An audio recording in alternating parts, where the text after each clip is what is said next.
이번 시간은 13강 비즈니스 케이스의 두 번째 유형 마케팅 기획형에 대해서 같이 공부해 보도록 하겠습니다. 이 마케팅 기획형은 일반적인 그 대면 면접에서도 굉장히 많이 출제가 되는 유형이고요. 그 다음에 PT 면접에서 특히 굉장히 많이 그 문제로서 출제가 되기 때문에 여러분들 이 강의를 아주 주의 깊게 잘 들어주시기 바랍니다. 자, 마케팅 기획형 문제의 예시 질문을 한번 볼까요? 자, 신림동 고시촌 인근에 식당을 개설하려고 합니다. 어떤 컨셉이 좋을까요? 이런 질문이요. 또는 자, 20, 30대 남성을 겨냥한 화장품을 개발하려고 합니다. 어떤 컨셉이 좋을까요? 자, 이런 질문입니다. 자, 여기를 보시면 어떤 그 타겟 고객이 나와요. 타겟 고객이 나오고 그 타겟 고객을 겨냥한 어떤 신제품을 또는 신제품 또는 그 새로운 그 서비스를 기획하려고 하는데 어떤 컨셉이 좋을지 이런 것들을 질문을 하는 그런 유형이죠. 자, 이 마케팅 기획형의 문제에 있어서 답변을 하는데 여러분들의 키포인트는 뭐냐면 타겟 고객에 대한 니즈를 분석하라는 겁니다. 타겟 고객에 대한 니즈를 분석하라는 거예요. 무슨 얘기냐면 질문을 잘 들여다보면 우리가 중점적으로 겨냥을 해야 되는 타겟이 되는 그런 고객군이 보입니다. 그죠? 그 고객군이 주어지면 그 고객군을 가지고 니즈를 분석을 하면 되고, 그렇지 않고 그게 주어지지 않으면 타겟 고객이 누구일지를 한번 생각을 해보고 그 타겟 고객에 해당하는 그 고객군들의 그 제품이나 서비스에 대한 니즈가 무엇일지를 분석해 보는 거예요. 아시겠죠? 그 분석을 거쳐야만 좋은 컨셉의 아이디어를 도출할 수가 있습니다. 이것도 마찬가지로 어떤 접근의 틀을 보여주지 않은 채 그냥 마구잡이로 생각나는 대로 어떤 이런 식이 좋지 않을까요? 뭐 이런 컨셉이 좋지 않을까요? 라고 즉각적으로 답변을 하면 좋은 점수를 받기가 어렵습니다. 왜냐하면 면접관들도 이 문제 유형에서도 마찬가지로 아니 이 사람은 고객의 니즈가 무엇인지 분석도 하지 않고 이 컨셉을 어떻게 도출을 한단 말이지? 이런 식으로 생각을 할 것이기 때문에 반드시 타겟 고객을 정하고 그 타겟 고객의 니즈를 분석하는 작업을 해준 다음에 그 니즈 분석 결과를 종합해 봤을 때 생각이 나는 아이디어를 여러분들이 제시를 해야 됩니다.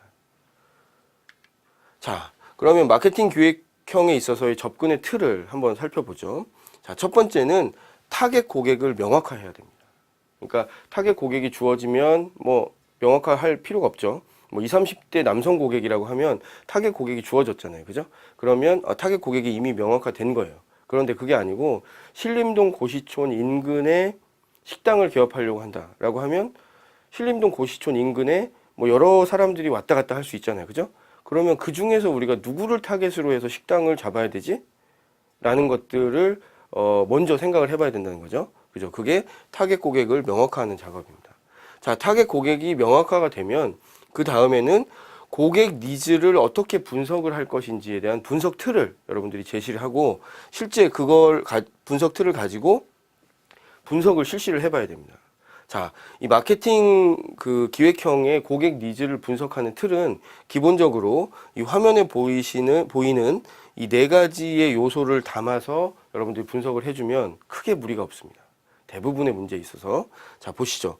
고객 니즈에 대한 분석의 틀은 고객 니즈를 어떻게 분석을 하냐면, 자, 첫 번째는 그 고객이 그 제품이나 서비스의 어떤 가치, 어떤 밸류에 대해서 더 선호하는지, 어떤 밸류를 요구하는지, 그러니까 밸류 측면이 있겠고요.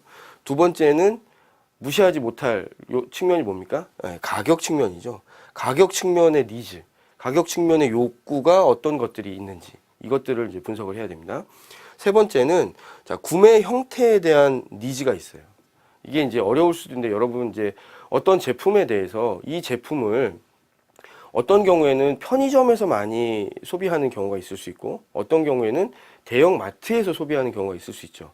또는 이렇게 오프라인 그 채널을 통하지 않고 온라인 채널을 통해서 구매를 하는 경우도 있죠. 그죠? 또 어떤 경우에는 굉장히 많이 번들링 형태로 제품을 구매해 놓고 필요할 때마다 뽑아서 쓰는 경우가 있고 어떤 경우에는 필요할 때마다 낱개 단위로 주문하는 경우도 있죠. 그게 이제 구매 형태에 해당하는 겁니다. 그러니까 어떤 제품이나 서비스에 대해서 어떤 구매 채널 또는 어떤 구매 방식을 더 선호하는지 이런 부분들에 대한 니즈를 파악을 해야 된다는 거예요. 그 다음에 기타는 밸류, 가격, 구매 형태에 들어가지는 않지만 또 다른 니즈가 있을 수 있잖아요. 그죠? 어떤 부가 서비스를 원한다든지 그런 니즈가 있을 경우에는 기타 니즈로 분류를 해서 여러분들이 분석을 하는 겁니다. 그러니까 답변을 할 때, 자, 저는 이 타겟 고객에 대해서 밸류와 가격, 구매 형태 측면에서 니즈를 한번 분석해 보겠습니다. 라고 답변을 해야 면접관들이 굉장히 좋아한다는 거예요. 자, 그 다음에 마지막으로 여러분들이 이렇게 그 고객 니즈에 대해서 분석한 결과를 가지고 밸류, 가격, 구매 형태에 대한 니즈가 이렇기 때문에 저는 이 고객을 공략하려면 이런 컨셉이 적당하겠습니다. 라고 적합한 컨셉을 제시하는 형태로 결론을 여러분들이 만들어 두시면 되겠습니다. 아시겠죠? 자, 이 세 가지의 접근 방식, 접근 방법을 여러분들이 머릿속에 반드시 넣어 두시고 마케팅 기획형을 문제가 주어지면 아, 이런 식으로 접근을 해봐야 되겠다라고 생각을 하고 문제를 푸셔야 됩니다. 자, 그러면 그 마케팅 기획형 문제를 몇 문제 풀어보면서 아, 이런 식으로 접근하는 것이구나 라는 것들을 한번 익혀보도록 하죠. 자, 신림동 고시촌 근처에 식당을 차리려고 합니다. 어떤 컨셉이 적당할까요? 이런 문제가 나왔어요. 그럼 첫 번째 해야 될 일이 뭐라고 그랬죠? 예, 타겟 고객을 선정하는 거죠. 자, 신림동 고시촌 근처에 누가 가장 많을까요? 뭐 거기 그 고시촌에 있으니까 그 어떤 사람들이 가장 타겟이 될 만한 고객이 될 수 있을까요? 예, 고시촌에 거주하는 고시 준비생들을 타겟 고객으로 하면 훨씬 더 많은 그 고객들에 대해서 서비스를 제공할 수 있는 식당을 차릴 수 있겠죠. 자, 그래서 고시촌에 거주하는 고시 준비생을 타겟 고객으로 선정을 했습니다. 자, 그러면 그 다음에는 이 고시 준비생들의 식당에 대한 니즈를 분석할 틀을 제시를 해야 되겠죠. 자, 앞서 제가 말씀드렸던 대로 자, 고시 준비생의 식당에 대한 니즈를 가치, 가격, 구매 형태, 기타 부가 서비스 등으로 나눠서 분석을 하겠습니다라고 분석 틀을 제시를 하는 겁니다. 자, 그 다음에 실제 분석을 해봐야 되겠죠. 자, 한번 분석을 해보죠. 여러분, 고시 준비생들은 식당에 대해서 어떤 니즈가 있을까요? 자, 고시 준비생들의 식당에 대한 니즈는 어떤 무슨 설문조사나 뭐 인터뷰 이런 것들을 통하면 더 구체적으로 나올 수가 있겠죠. 그런데 우리한테 주어진 자료 또는 데이터가 없습니다. 그럼 여러분들은 어떻게 분석을 해야 된다고요? 퀵 앤 더티 어널리시스를 해서 상식과 추정을 동원을 해서 어쨌든 이 니즈를 분석해내야 된다는 거죠. 자, 그러면 가치 측면에서 한번 생각을 해보죠. 고시 준비생들은 주로 어때요? 예, 고시 준비생들은 공부를 계속 해야 되기 때문에 너무 헤비하게 먹으면 공부에 집중이 안 되겠죠. 그렇죠? 그러면 기름지지 않고 뭔가 균형 잡힌 영양을 제공할 수 있는 것들을 선호하겠네요. 또 굉장히 자극적이면 너무 맵거나 너무 자극적이면 공부가 잘 되겠어요?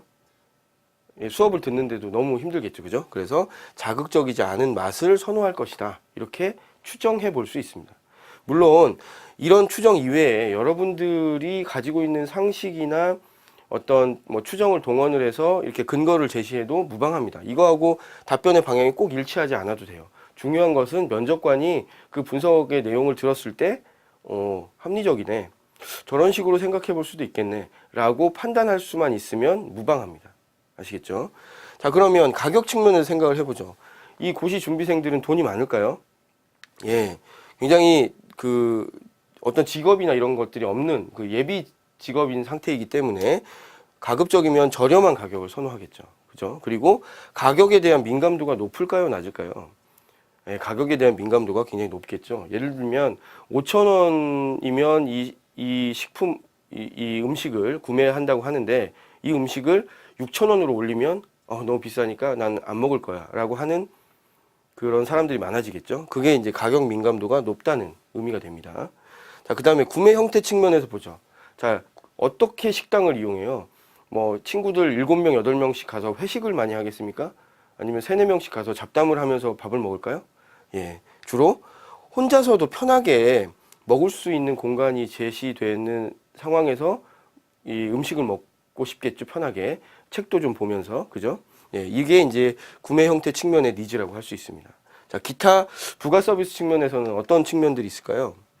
예, 조금 조용한 분위기, 그죠? 그 다음에 뭔가 이렇게 공부 때문에 너무 스트레스를 받는데 머리를 맑게 할 수 있는 분위기, 이런 분위기가 제공되는 식당을 조금 더 선호한다고 볼 수 있겠네요, 그죠? 자, 이러면 여기 이제 분석이 맞춰졌습니다. 자, 그러면 기름지지 않고 균형 잡힌 영양을 선호하고, 그다음에 조금 저렴한 가격대에 제공할 수 있고, 그다음에 혼자서도 편하게 먹을 수 있는 공간에서 먹을 수 있고, 조금 조용한 분위기를 제공해 줄 수 있는 식당 컨셉이 어떤 것들이 있을까? 여러분들이 그 다음에 고민을 해보는 거예요. 그러면 이 식당 컨셉을 도출할 수가 있습니다. 자, 저라면 요런 그 니즈를 잘 분석을 해보면 요런 컨셉을 제시할 수 있겠네요. 자, 독립적인 식사 공간을 제공하는 저렴한 영양죽 판매 음식점을 차리겠습니다. 라고 답변하는 거예요. 자, 영양죽은 영양을 굉장히 균형 잡히게 제공을 할 수가 있고, 대신 기름지지 않죠. 그죠? 자극적인 맛도 아니고, 그 다음에 영양죽은 반찬의 종류가 많지가 않기 때문에 굉장히 저렴한 가격대에 서비스를 제공을 할 수가 있고요. 그 다음에 이 죽을 먹는데 굳이 4명, 5명이 와서 먹지 않고 혼자서 먹어도 충분히 죽을 편안하게 먹을 수 있는 그런 분위기가 조성될 수 있겠죠. 그리고 독립적인 식사 공간을 제공을 하면 혼자 와서도 뭐 3명, 4명의 테이블을 차지하지 않고도 먹을 수 있고, 식당 입장에서도 그렇게 먹는 것이 공간 활용 측면에서 효율적일 것이기 때문에 굉장히 좋은 방안이 될 수가 있겠습니다. 자, 요렇게 이 식당 컨셉을 제시를 하면, 이 사람은 타겟 고객도 잘 명확화했고, 그 타겟 고객에 대한 니즈도 잘 분석을 했고, 그 니즈에 부합하는 식당 컨셉도 잘 도출을 한 사람으로 평가를 받을 수 있습니다. 그렇지 않고, 예를 들면 동일한 결론을 도출했다 하더라도 타겟 고객에 대한 분석이 없고, 그다음에 그 타겟 고객이 누구인지에 대한 명확화도 하지 않고, 고객 니즈에 대한 분석도 하지 않은 채 이런 결론을 도출했다라고 하면 좋은 점수를 받을 수가 없어요. 누차 강조를 하지만 중요한 것은 결론이 아니고 결론에 이르는 과정입니다. 그거를 꼭 염두에 두시기 바랍니다.